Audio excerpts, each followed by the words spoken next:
좋은 아침입니다. 오늘은 5월 13일 화요일입니다. 즐겁고 감사한 하루 되시기 바랍니다. 에스더서 두 번째 에스더서 2장 말씀입니다. 아하수에로 왕이 술에 취해서 페르시아의 일반적인 풍습과는 반하는 행동을 했지요. 그 결과로 와스디가 왕후에서 내려와 일반인이 되었습니다. 이제 왕은 술에서도 깨고 분노가 가득했던 마음도 안정이 되었습니다. 그리고 이제 주변에 있던 사람들은 이제 왕에게 새로운 왕후를 뽑을 것을 건의하는 장면입니다. 자, 우리 함께 오늘 말씀으로 들어가 보겠습니다. 에스더서 2장 1절부터 18절까지 말씀입니다. 에스더가 왕후가 되다라는 소제목이 있죠. 1절입니다. 이러한 일이 있은 지 얼마 뒤에 아하수에로 왕은 분노가 가라앉자 와스디 왕후가 생각나고 왕후가 저지른 일과 그리고 그것 때문에 자기가 조서까지 내린 일이 마음에 걸렸다. 화가 좀 풀어지니까 다시 와스디 왕후가 생각이 난 것 같습니다. 그러니까 여기 이 구절로만 보면 아마도 그녀에게 미안한 마음도 좀 들었던 것 같아 보입니다. 이 분노가 온다는 것이 사람에게 반드시 있죠. 분노가 생기지 않는 사람은 없을 겁니다. 분노가 생기긴 하는데 분노를 어떤 식으로 표현하느냐에 따라서 이제 그 결과가 상당히 달라지는데요. 문제는 그 분노로 인해서 죄를 짓는 것은 전혀 다른 문제입니다.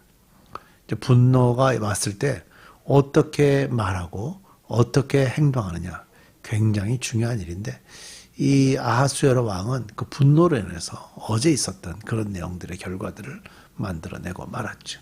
2절입니다. 왕을 받드는 젊은이들이 이것을 알고 왕에게 말하였다. 임금님을 모실 아리답고 젊은 처녀들을 찾아보게 하시는 것이 좋겠습니다. 임금님께서 다스리시는 각 지방에 관리를 임명하시고 아리답고 젊은 처녀들을 뽑아서 도성 수산으로 데려오게 하시고 후궁에 불러다가 궁녀를 돌보는 내시 해계에게 맡기시고 그들이 몸을 가꿀 화장품을 내리십시오. 그리하신 뒤에 임금님 마음에 드는 처녀를 와스디 대신에 왕후로 삼으심이 좋을 듯합니다. 왕은 그 제안이 마음에 들어서 그대로 하였다. 처음에 분노가 가라앉고 나서 와스디 왕후가 생각이 났었던 이 왕이지만 이제 새로운 사람을 찾아야 되는 거죠.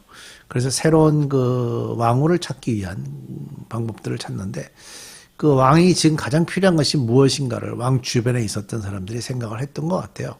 그래서 왕후가 지금 그 왕에게 가장 필요하고 사실 왕이 좀 안정이 되면 예를 들어서 결혼을 통해서 좋은 그 아내를 얻어서 왕이 안정이 되면 그 안정이 된 것이 나라의 좋은 결과들로 나타나게 될 테니까요.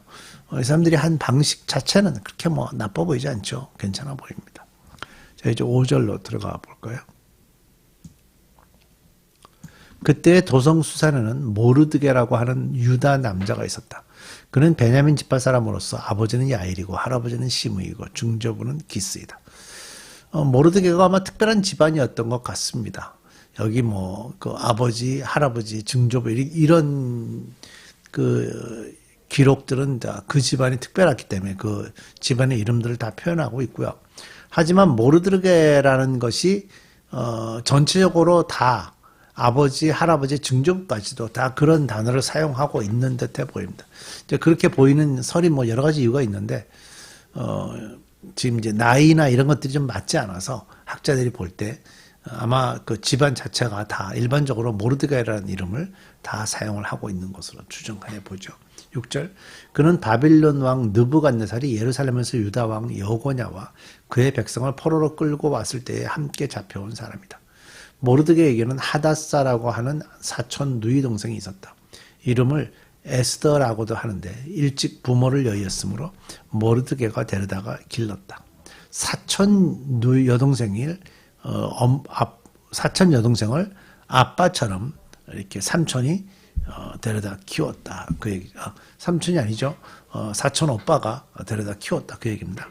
에스더는 몸매도 아름답고 얼굴도 예뻤다. 에스더가 부모를 여의었을 때에 모르드게가 그를 딸로 삼았다. 8절. 왕이 내린 명령과 조서가 공포되니 관리들은 처녀를 많이 뽑아서 도성 수산으로 보내고 해계가 그들을 맡아 돌보았다. 에스더도 뽑혀서 왕궁으로 들어가 궁녀를 맡아보는 헤게에게로 갔다. 사실 그 에스더는 지금 그 포로 신분이죠. 집안 자체가 유대인이니까요. 포로 신분인데도 불구하고 여기까지 올라간 건 사실 대단한 자리까지 올라간 것 같아요. 9절 헤게는 에스더를 좋게 보고 남다른 대우를 하며 곧바로 에스더에게 화장품과 특별한 음식을 주었다. 또 궁궐에서 시녀 7명을 뽑아 에스더의 시중을 들게 하고 에스더를 시녀들과 함께 후궁에서 가장 좋은 자리로 옮겨서 그곳에서 지내게 하였다.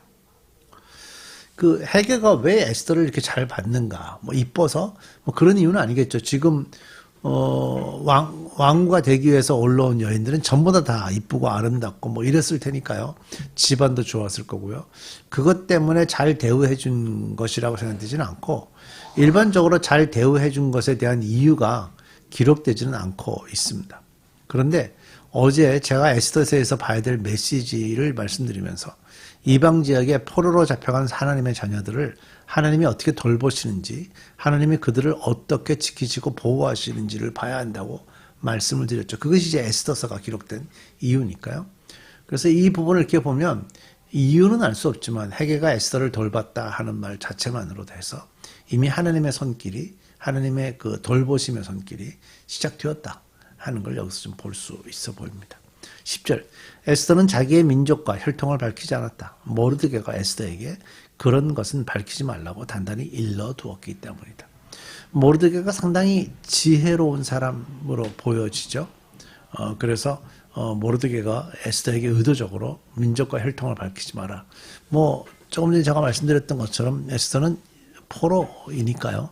일반인들이 볼 때 포로는 신분이 가장 낮은 계급이었기 때문에 그랬을 겁니다. 그런데 이제 모르드게는 이 페르시아에서 살 수 있는 여러 가지 그 신분이나 이런 것들이 준비되었던 것 같습니다. 그래서 모르드게 그 양딸로 들어가 살았기 때문에 모든 신분들이 사람들이 생각할 때 이 그 에스더의 신분에 대해서 이렇게 뭐 의심하거나 하지는 않았던 것으로 보여주죠. 11절 모르드게는 에스더가 잘 지내는지 또 에스더가 어떻게 될지를 알려고 날마다 후궁 근처를 왔다 갔다 했다. 그렇겠죠. 뭐 딸 가진 아빠의 심장 아니었겠어요? 자신을 에스더를 친자식처럼 돌보고 있는 그런 모습을 보여주고 있기 때문에 염려하고 근심하는 마음으로 돌보고 있는 그런 모습을 보여주고 있습니다. 12절 처녀들은 아하수에로 왕 앞에 차례대로 나아갈 때까지 정해진 미용법에 따라서 12달 동안 몸을 갖고 왔다. 굉장히 오래 걸렸죠. 그 왕후를 고르는 일에 상당히 오래 걸리고요. 그 당시에 그 이 왕이 다스리는 통치 지역에 있는 많은 여성들을 1년 내내 이렇게 그 점검해가는 그런 과정들이 있었어요. 그래서 처음 6달 동안은 모략 기름으로, 다음 6달 동안은 향유와 여러 가지 여성용 화장품으로 몸을 갖고 왔다. 처녀가 왕 앞에 나아갈 때는 원하는 것은 무엇이든지 다 주어서 후궁에서 대궐로 가지고 가게 하였다. 이게 무슨 얘기인가 하면 이제 왕이 간택하잖아요. 뭐 조선시대에 사용되던 용어로 보면. 그 간택할 때 그날 밤은 이 왕후 후보가 원하는 것이 있으면, 그러니까 본인이 이뻐 보이기 위해서, 왕에게 마음에 들게 하기 위해서 필요한 것이 있으면 무엇이든지 다 줘서, 왕 앞에 그날 밤 성은을 입기 전에 가져갈 수 있도록 허락이 받았다 그 얘기입니다. 그러니까 모든 사람이 그걸 누릴 수 있었다는 거죠.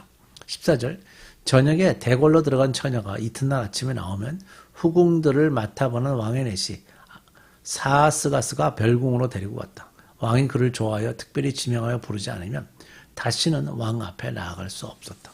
결국 뭐 하룻밤으로 끝나는 거죠. 일반적으로는 하룻밤으로 끝나게 되는 거고요. 그 다음에는 이제 마치 후궁처럼 이제 그렇게 첩처럼 생활을 하게 되었겠죠. 15절 드디어 모르드게의 삼촌 아비하일의 딸 모르드게가 자기의 딸로 삼은 에스더가 왕에게 나아갈 차례가 되었다.